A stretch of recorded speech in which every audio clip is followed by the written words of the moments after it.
El cabello era su orgullo y su corona. Caía sobre sus hombros en una cascada de ébano tan espesa y pesada que una vez al año, cuando lo cortaba, pesaba 200 siclos, según el peso real. No había en todo Israel un hombre tan admirado por su belleza como Absalón, el tercer hijo del rey David. Era un príncipe en cada gesto, carismático, rápido de ingenio y con un fuego en los ojos que la gente confundía con pasión, pero que en realidad era orgullo. Y bajo el orgullo un abismo de rabia. David amaba a este hijo con un amor ciego, un amor que dolía, un amor que recordaba su propia juventud dorada. Pero este amor sería su ruina. La espada que el profeta Natán había prometido que nunca se apartaría de la casa de David ya estaba desenvainada y estaba en manos de su propio hijo. La tragedia no comenzó con un grito de guerra, sino con un susurro en un dormitorio y un silencio en la sala del trono. Amnón, el primogénito de David, consumido por una lujuria enfermiza, violó a su propia media hermana, Tamar, la hermana de Absalón. Después del acto brutal, su pasión se convirtió en un odio repugnante y la echó de su habitación. Tamar, desgarrada en su túnica y con cenizas en la cabeza, corrió hacia su hermano Absalón, su refugio. Su llanto era un sonido roto, animal. Absalón la vio, y en ese instante el fuego en sus ojos se convirtió en hielo. ¿Estuvo contigo tu hermano Amnón?, preguntó, su voz terriblemente tranquila. Ella solo pudo asentir, ahogada por la vergüenza. Un músculo saltó en la mandíbula de Absalón. «Calla ahora, hermana mía», dijo, su voz suave como el acero. «No pongas tu corazón en este negocio». La consoló, la llevó a su propia casa. Pero la Escritura dice que Absalón no habló con Amnón, ni malo ni bueno, aunque Absalón aborrecía a Amnón porque había forzado a su hermana Tamar. El silencio de Absalón era más aterrador que cualquier amenaza. Era el silencio de una tumba que se está cavando. El rey David oyó del asunto, y la Escritura nos da el veredicto de su fracaso, y se enojó mucho, y nada más. El hombre que había matado a Goliat, el rey que había unificado la nación, el pecador que había sido confrontado por Natán, ahora estaba paralizado. Su propio pecado con Betsabé le había robado la autoridad moral. ¿Cómo podía castigar a su primogénito por la lujuria cuando él mismo había matado por ella? Su inacción, su silencio cobarde, fue la gasolina sobre el fuego helado de Absalón. David, en su amor culpable, eligió una paz familiar falsa sobre la justicia divina, y con ese silencio condenó a sus dos hijos. Absalón esperó. Durante 2 años enteros cultivó su odio en secreto. 2 años en los que vio a Amnón caminar libremente por el palacio. 2 años en los que vio a Tamar marchitarse en su casa, una sombra de la princesa que fue. La injusticia se convirtió en el aire que respiraba, y su plan maduró. Al cabo de 2 años, Absalón preparó una gran fiesta, un esquileo de ovejas en Baal-Hazor. Invitó a todos los hijos del rey. David, anciano y cansado, se negó a ir, pero envió a Amnón, el primogénito, como su representante. Era la trampa perfecta. El vino fluyó, las risas resonaron en el campo. Absalón observaba a Amnón, su sonrisa encantadora nunca abandonando su rostro, mientras su corazón contaba los segundos. Cuando vio que el corazón de Amnón estaba alegre por el vino, hizo una señal a sus siervos. «Observad», les había ordenado. «Cuando yo os diga, herid a Amnón, entonces matadle, no temáis». Los siervos cayeron sobre el príncipe borracho. El grito de Amnón fue ahogado por la música. La sangre real manchó las mesas de la fiesta.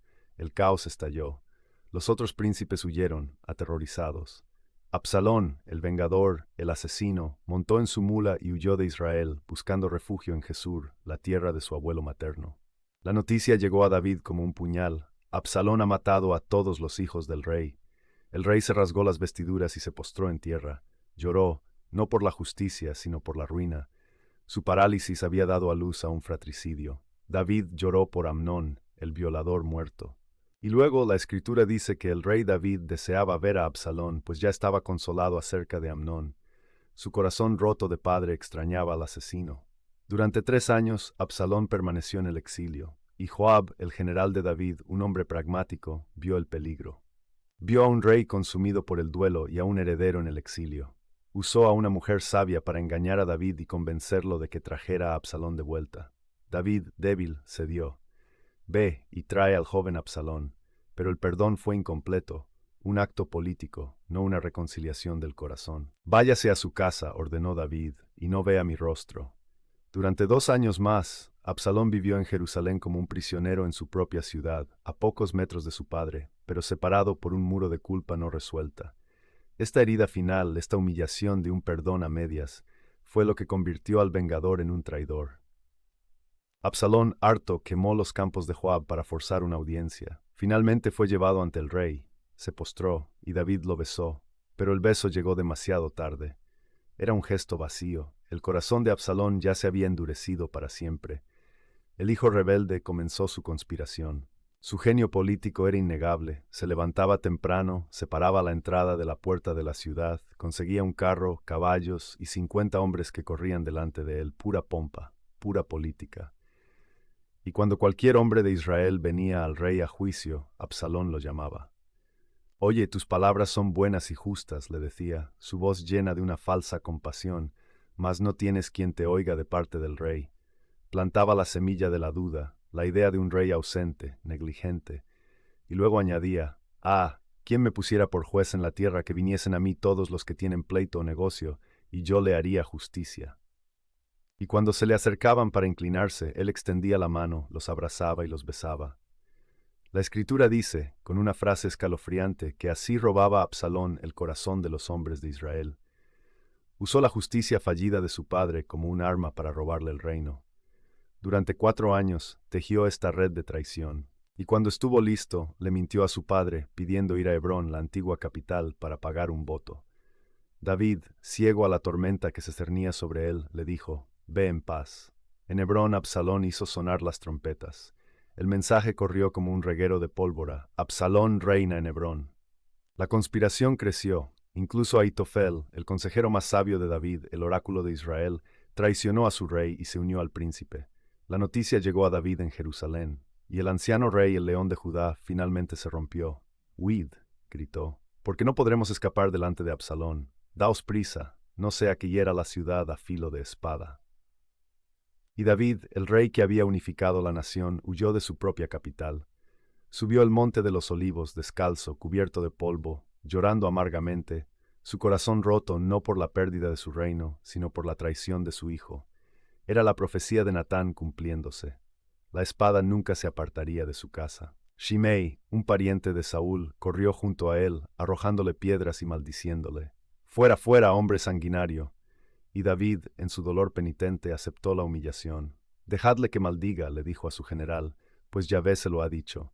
«He aquí mi hijo, que ha salido de mis entrañas, acecha mi vida. Dejadle». David, en ese momento, vio la justicia de Dios por su propio pecado con Urías y Betsabé.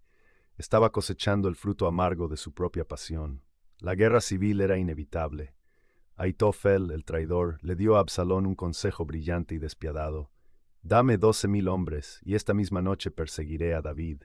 Caeré sobre él mientras está cansado y débil. Mataré solo al rey, y el pueblo volverá a ti».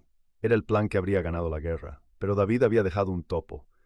Husai, su amigo, se había fingido traidor, y Husai le dio a Absalón un consejo diferente, un consejo diseñado para apelar a su orgullo. «No, reúne a todo Israel, desde Dan hasta Beer-seba», dijo Husai, «y que tú mismo, en persona, vayas a la batalla, será glorioso». Absalón, en su vanidad, amó la idea de liderar un ejército masivo, de ser el centro de la victoria. «El consejo de Husai es mejor», declaró, sellando su propio destino. La batalla se libró en el bosque de Efraín. El ejército rebelde, vasto pero desorganizado, fue masacrado por los veteranos leales a David. El bosque, dice la Escritura, consumió más gente que la espada, y Absalón huyó. Montaba su mula real a través del espeso bosque, y mientras pasaba a toda velocidad bajo un gran roble, su cabello, su gloria, su orgullo, su corona, se enredó en las ramas bajas. El mulo, su símbolo de realeza, siguió de largo, dejándolo colgado entre el cielo y la tierra, impotente. Un soldado lo vio y corrió a avisar a Joab. David, antes de la batalla, le había rogado a sus generales con una debilidad que los enfureció: «Tratad benignamente, por amor a mí, al joven Absalón». Joab, el pragmático, el hombre de hierro, escuchó al soldado y resopló: «No perderé mi tiempo contigo». Tomó 3 dardos en su mano, corrió hacia el roble, vio al príncipe colgado, su hermoso rostro pálido de terror, y sin dudarlo, hundió los 3 dardos en el corazón de Absalón. El hijo rebelde murió, no en la batalla, sino atrapado por el símbolo de su propia vanidad. Los hombres de Joab lo bajaron, lo arrojaron a un gran hoyo en el bosque y amontonaron sobre él un gran montón de piedras. El rey autoproclamado ni siquiera tuvo un entierro digno. La rebelión había terminado. La noticia tenía que llegar a David. 2 corredores salieron. El rey esperaba, ansioso, en la puerta de la ciudad. El atalaya vio al primer corredor. Trae buenas noticias, y luego al segundo. El primer corredor llegó, se postró. Bendito sea Yahvé que ha entregado a los enemigos del rey.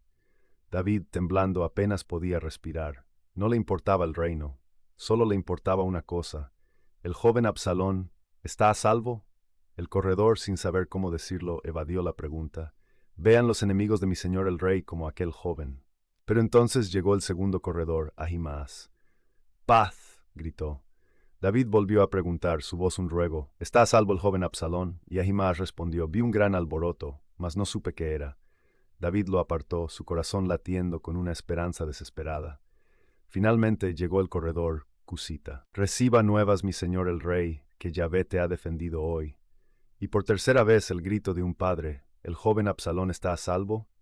El Cusita lo miró con piedad. Como aquel joven sean los enemigos de mi señor el rey. La noticia fue un golpe físico. David se estremeció violentamente. El color desapareció de su rostro. Se cubrió la cara y comenzó a subir, tropezando, a la habitación que estaba sobre la puerta. El reino estaba a salvo, pero el rey estaba destrozado. Y mientras subía, el atalaya y los siervos oyeron el sonido que definiría el resto de su vida. Un llanto que no era de un rey, sino de un padre roto. Un llanto que resonó sobre la ciudad victoriosa. Oh, hijo mío, Absalón, hijo mío, Absalón. ¿Quién me diera que muriera yo en tu lugar, Absalón, hijo mío, hijo mío? El rey había ganado la guerra, pero el padre lo había perdido todo.